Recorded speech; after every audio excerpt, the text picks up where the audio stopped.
Oke, Assalamualaikum warahmatullahi wabarakatuh.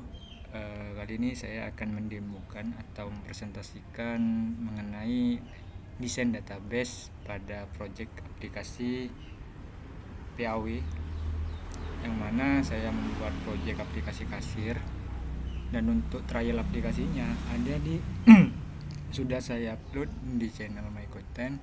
Dan langsung saja kita ke databasenya. Nah, untuk databasenya itu sendiri terdapat 6 tabel, di mana ada tabel login, tabel menu, pembayaran, pesanan detail, dan tabel valid.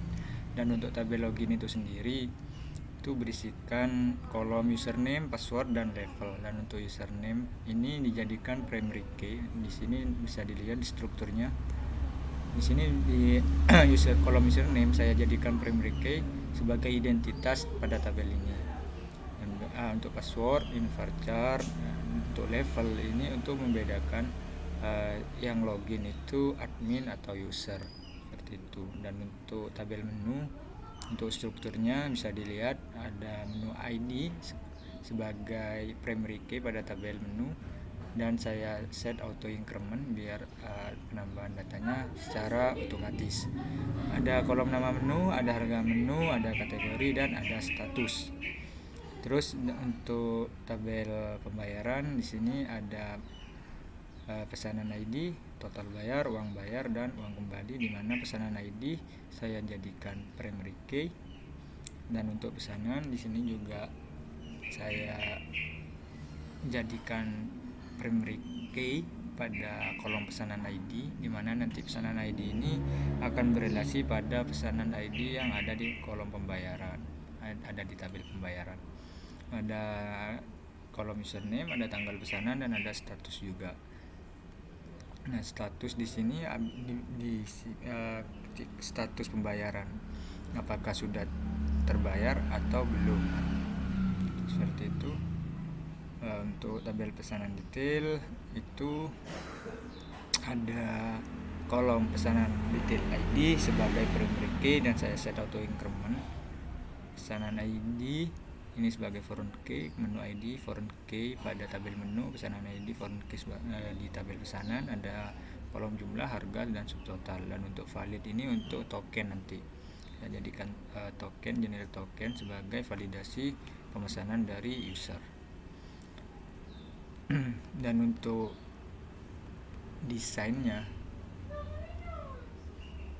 desainnya ini menu berelasi ke pesanan detail. Jadi satu menu itu bisa dipesan oleh banyak pelanggan. Dan untuk pesanan juga berelasi pada pesanan detail, di mana satu pesanan dapat memesan banyak menu, seperti itu. Dan untuk pembayaran berelasi ke tabel pesanan, di mana satu pesanan hanya dapat satu kali pembayaran. Di sini foreign key-nya ini pesanan ID ya. Jadi pesanan ID ini di-set sebagai foreign key sekaligus primary key pada tabel pembayaran. Dan untuk login, kenapa ini tidak berelasi? Karena si username ini hanya perlu melogin pada aplikasinya. Dan untuk data username-nya ini akan dijadikan data pada kolom pesanan username ini. Kenapa kok gak direlasikan saja? Karena di tabel pesanan pada kolom username ini bisa jadi si pembeli itu tidak melakukan login. Dengan kata lain, username pelanggan langsung menuju ke kasir, seperti itu. Setelah itu kita valid. Valid ini juga saya fill. Dan untuk tabel valid ini tidak berelasi karena hanya untuk mengenerate, untuk menampung token yang tersedia atau tidak tersedia, atau yang belum digunakan atau yang sudah digunakan. Mungkin cukup sekian dia presentasi atau floor dari rancangan database pada aplikasi kasir yang saya jadikan sebagai proyek akhir pada pengembangan aplikasi web. Cukup sekian, saya ucapkan terima kasih. Assalamualaikum warahmatullahi wabarakatuh.